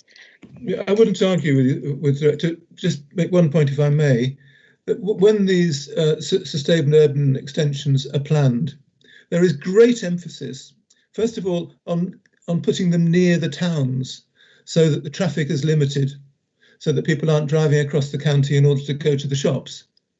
And that's why there's a scheme in Thurmaston, there's a scheme in Lubbersthorpe, there's a scheme in Loughborough, deliberately put there to reduce the amount of traffic, and at the same time to allow public transport to be of best value. But these are ignored when it comes to justifying the road, a bit of road widening. Nothing stands in their way. Okay, I think we can. This is a discussion. Trevor, you want to say something before we move on? Yeah, thank you, Chairman, for that. I mean, I really would like just to say, Max, County has really forward funded this one to help Charnwood and its local plan and the delivery of one of its 3 SUEs. And it's taken a terrific risk, as you outlined. You hit the nail absolutely on the head in those terms. Now, I have an aircraft going overhead because I am on the end of the runway at East Midlands Airport. So if you'll forgive me, but I'll keep going and hope to override the noise. But, you know, we've got an incinerator site being developed up there. Shepshire took a terrific amount of extra housing, which we have to provision for. And equally, you know, the 4,500 homes on that SUE need to be done, and improved slip roads too on the M1. So there's an awful lot gone into that. And I really would say we've got an award for it as well, by the way, but we won't go into that right now. Tell you about that later. We've really done a good number on this, Max, but, you know, you're right. It's a risk to us. Thank you, Chairman. Thank you. Well, let's move on to the next agenda item, which is 12, which is the development of the Melton Mowbray transport strategy. That's your pages 173 to 212, and that's on your agenda, in your agenda package. And just some quick comments. We don't have to dwell too much, but it's Melton's looking forward to this. Fine, thanks. It's just bringing to Scrutiny's attention the fact we're out to consultation on an interim Melton Mowbray transport strategy. You've just heard our capital programme. You know, one of our main schemes is the Melton Mowbray Distributor Road. That is just one aspect of the transport strategy that's needed for Melton to support the wider growth there. So this work is about bringing that forward. We require it to give the framework for bidding for funding, be it walking, cycling, you know, infrastructure, etc. And also in terms of the full business case for the Melton Distributor Road, which we're looking to submit later this year, we do require an updated transport strategy. So there's a number of reasons for bringing it forward. It had started a number of years ago, but then emphasis went on and resource went on to developing the work to support the bid for the Distributor Road itself. So we're now developing an interim one. The only other thing I really want to point out to you, the reason it's interim is a couple of factors. One, COVID, and really understanding the long-term impacts on movement and travel. And the second reason is the Borough Council are looking at regeneration schemes for the town centre and a manufacturing zone. These things will shape how traffic moves around the town in future. So we very much want to say, actually, this is a starting point, but we need that framework in place, but recognising there's some key factors that may well change things, and we'll want to develop a full strategy in the kind of medium to longer term.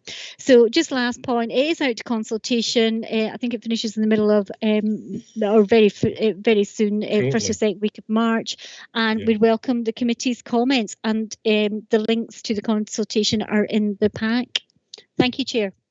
Thank you. I did as a Meltonite, I did get some requests whether we could extend the consultation period regarding, because of COVID.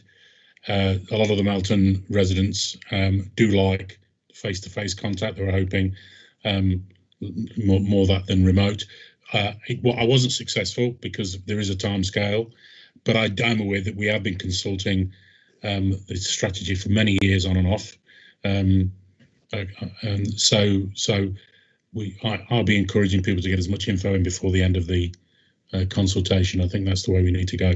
But thank you for that. I don't think there's many more questions. Oh, sorry, Max, you like to ask questions about our strategy? It's because, well, I've read the agenda papers, you see, and there's so many controversial things in it, of which this, I don't think this is one, actually. I think this is something we ought to support. If I've got this right, the northeast, is it northeastern bypass and the southern bit, they're either in place or they are expected to be in place, and they only work if this transport strategy is executed to the full. That's one I have read on page 147, I think, something like that. I'd just like to read it because it's quite important. It's paragraph 12, around about page 147. Without an MTFS identifying a wider package of interventions, there is a risk that it will not be possible to keep short-term deterioration in traffic conditions within the town to proportionate and reasonable levels, as agreed by Cabinet in 2015. And that's really important because the only reason why people love new roads is because they have a perception, often not carried through, that it will somehow relieve congestion and allow them to park conveniently to and from town centre and so forth. But if we're saying that by introducing more traffic into the distributor roads, we are putting at risk more congestion within Melton town centre, which doesn't deserve it, then we need to be very cautious of that risk. And I think that's what that paragraph is saying.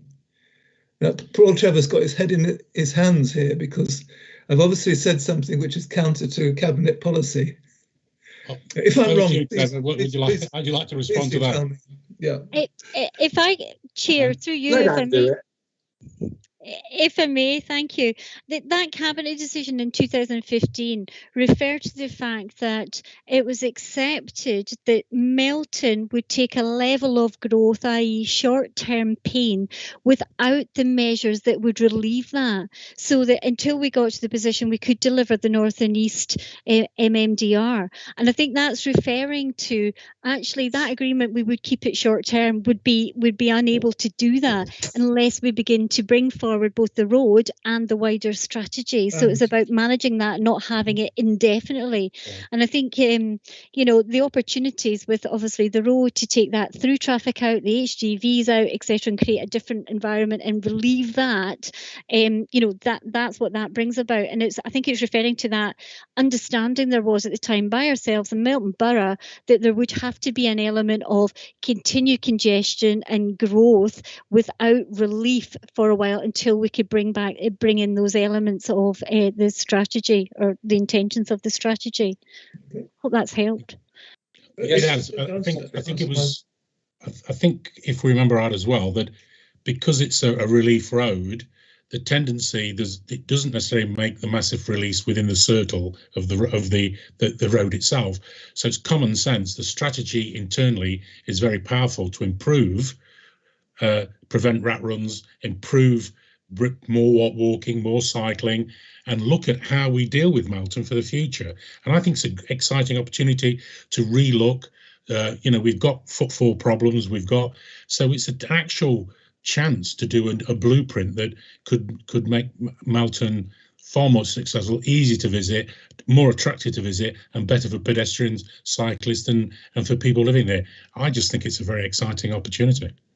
I didn't say it wasn't. I just said no, you're not. Yeah.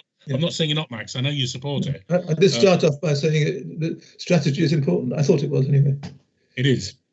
I think we've done that, and again, I'd like to thank Trevor, who's been working on some of this for us as cabinet lead. The Melton people appreciate your efforts, and we've had some positive feedback on that.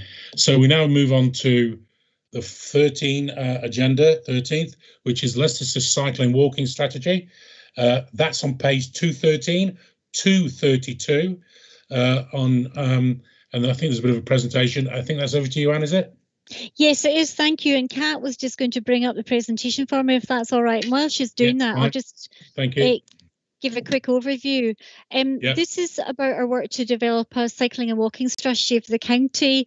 Members will be aware. I think I'll just take control of that, if that's all right.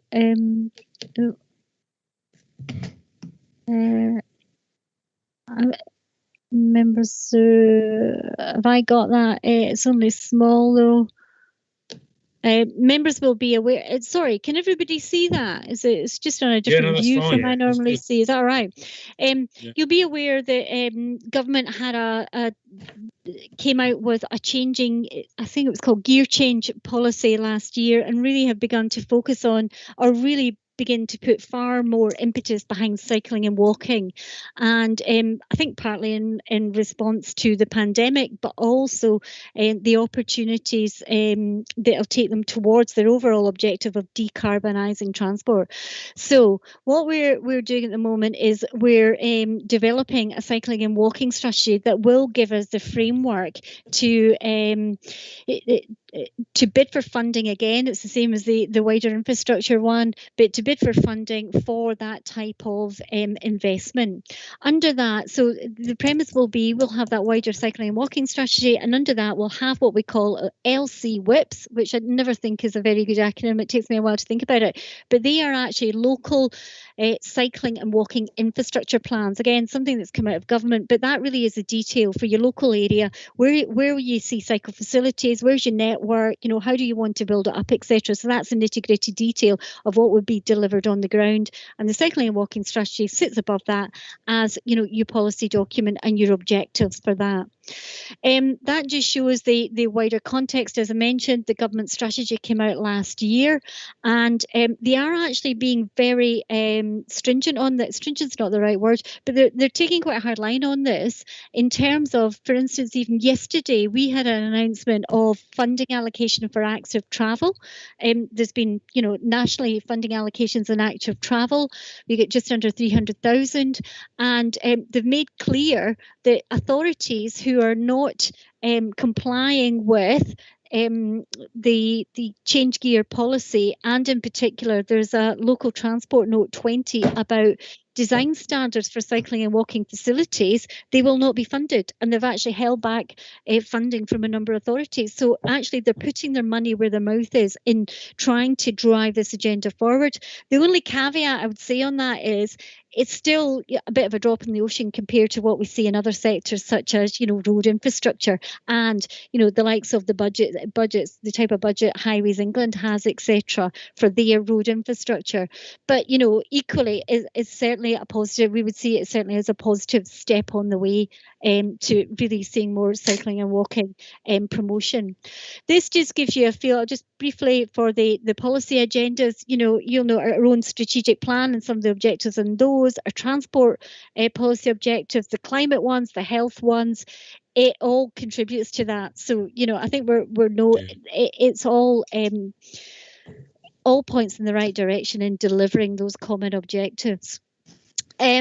Basically, as I say, it will provide that wider framework for our aspirations, and then that detail will come in the LC WIPs sitting underneath those. Let me just take you forward, and I think I probably covered that one. I think the principles are probably, they apply across the board for what we do, you know, in terms of it needs to be evidence-based. If we go for bidding for things, the first thing the government wants to see is your evidence base in that. So there will be an element of data collection that's required in analysis to support the cases we put forward. The other thing that government are very hot on at the moment, and you may be aware of, came out, I think it really has been instigated by the experience through the pandemic, which when we got emergency active travel funding, it was called at the time, this was for local authorities to put in the pop-up measures to support cycling, walking in a kind of COVID, you know, a social distancing type way. When those went in, and I'm sure you're aware, and we did have some locally as well, there, in some instances, we did have a lot of negative reaction to some of those schemes. We did locally, there was some areas of the country saw far more reaction to them. Government, therefore, is now very, very keen on ensuring that there's appropriate consultation and engagement with the public and with MPs and, you know, its stakeholders, etc., in taking this forward, because, you know, they don't want to see a repeat of maybe some of the things that we saw nationally through that were implemented through funding through the pandemic. So I think they've learned from that. So there's a big emphasis there on consultation, engagement, and taking communities with us in taking forward cycling and walking to make sure it's delivering our objectives and it is supported. I just want to highlight to you that, again, it comes a bit disparate from, or it's a dichotomy with the overall levels of funding coming into cycling and walking.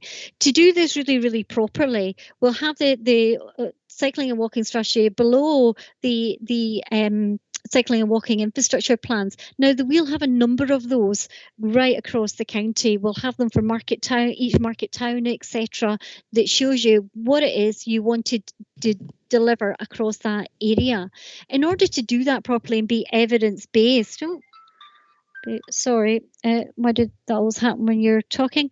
To be evidence. It's another £10 fine in the. Yeah, in the sorry, I'll have to cough up that one, won't I? To be evidence-based, we've got a lot of data to collect. We've got to analyse that, develop up, do the survey work, etc., do the consultation. And on top of that, it's not all, as we all know, it's not all just about putting the infrastructure down. You have to do the work in order to get the behaviour change and to encourage people to use these. I'm going to throw this one out. To use these facilities. So there's a revenue element for that as well. So as you can see there, actually to deliver on these, we reckon, you could be in the tens of millions of pounds easily to deliver the infrastructure. We're going to have to fund that over time by a number of means, bids to government, through developer contributions when the development comes along, because we've got a roadmap. We know what we want to deliver in that area. Therefore, this development coming along there can contribute to it. Let whatever funding sources can come available, but it will be challenging to deliver on these because, it is still substantial funding that will be required on it. Just to give you that just to hopefully give you a flavour for what we're looking to do. We are encouraging engagement. We had over 700 responses in the first 2 weeks of the consultation, which is brilliant. It's one of the, the highest responses we've had as a county council. So just to, remind you, it's out there, it's still live. It's on till that one is on to the 14th of March. Please look to engage with your communities or flag it up with them.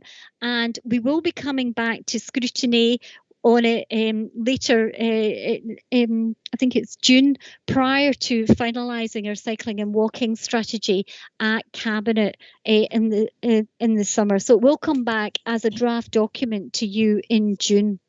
Whistle stop tour chair. Thank you. No, Thank excellent. you. No, very, very refreshing. Over to Max, who's to let everybody know he's a very keen cyclist. Over to you, Max. Yeah. I think there's one comment that ought to go back, and I'm sure most of the committee would agree, and that is that part of the complaint is that cycling is not safe enough, and pedestrians do not feel safe enough on shared cycleways. And I think if more effort was put into separating pedestrians and cyclists, that would solve a lot of the concerns that seem to be provoking more consultation. The other thing I hope everybody would agree with that and forward it to the Cabinet, but I think also I've lost the thread now. I'll perhaps come back in a second if you don't mind. Well, okay. You're going to finish the meeting. Well, yes, in that case. Listen. Yeah. You just relax. What I was going to say was that it has come to me actually. Fire away. Is that behaviour programmes, I think, can do a lot more than construction. That on the principle that if you have a critical mass of cyclists, maybe students going across Loughborough, then motorists will be expecting them and will drive accordingly. But as long as there's only sort of one or two, then they're a nuisance. So it's the behavioural thing is giving people the confidence to use cycles and to walk. And I think that's money well spent if that's part of our bidding. No, we totally agree with that. It is something that we're very passionate about. James. Thank you, Chair. And yeah, I mean, it talked about behaviour changes and quite rightly about the danger felt by cyclists and members, people on foot as well. But for me, the difficult challenge is, so we've talked about in the presentation about the effect of the cycle lanes that were installed, temporary ones for COVID last year. And I know from feedback I've had from people that it wasn't positively received generally from motorists. Now, in a situation whereby traffic's 30% of normal, then to be honest with you, it's something that isn't a problem. But if you're looking at sort of permanently taking a lane out of, for instance, I'm thinking of the A6 going in from Bristol into Leicester, the congestion you'd have then when traffic returns to normal would be immense. I mean, it's a congested area anyway. I know from personal experience of that. So ideally, what you'd want is obviously a cycle lane that was neither a pathway nor part of the highway, but the cost of that would be immense. I can understand that. So for me, what if you reduce the width of the highway? Well, then you got to probably taken away potentially the lane, because you wouldn't have the same width. So then you're back to the congestion. So I don't know if studies have been done into how many cyclists there are, how many would likely cycle if the situation was improved. Do you see what I mean? So how many people are we talking about in terms of that? Maybe if we can prove there's going to be X number of cyclists, whether it be worth the investment. But for me, whilst I have complete sympathy with the goals of what we're trying to achieve here, I think doing it in a way that made driving worse, I think would be something that wouldn't be beneficial for most people, I think. Okay. And that's a fair point. Look, there's different points. One of the issues we all know, the problem with the infrastructure, which is been around a long time in the UK. Some of the roads are small, aren't wide enough, weren't designed for cars, never mind cycles and pathways. And there were pathways, and so we have these issues. But it's a challenge. That's why we're passionate, and that's why we want to make changes. Trevor, would you like to finish off before I call it a night? Thank you so much, Chairman. I think the lessons learnt here are, if you rush the schemes like we were invited to do because we had an opportunity, then you have a problem, because you can't meet everything, and you can't, and people will rightly point out things are perhaps not as you should have thought them out, and that's fair enough. I think cycling and walking scheme is absolutely brilliant, so long as you separate it if you can, and that indeed is what you really want to do, but you can only do it with consent, and it's important that we first of all therefore have the philosophy, the strategy, so that if government rocks up with money, we can then say, right, we know there's an agreed scheme in Loughborough, in Melton, in wherever, and right, now we can do that.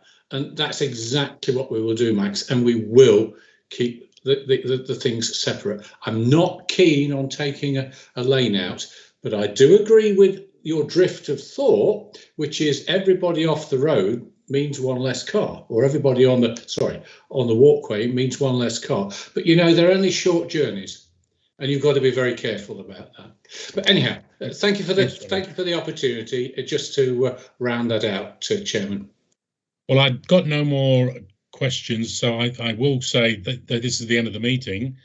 The date of the next meeting will be the June 2021, 2 p.m. Can I just take this opportunity to everybody? This is the end of a 4-year term. I've really enjoyed working with everybody on the committee, officers, and hopefully I'll be back next term, but I've got a fair bit of work to do. We all have. So I wish everybody here, both Liberal, Labour, Independent, Conservative, the best of luck in the forthcoming elections. Those that are retiring, enjoy it and have a great time.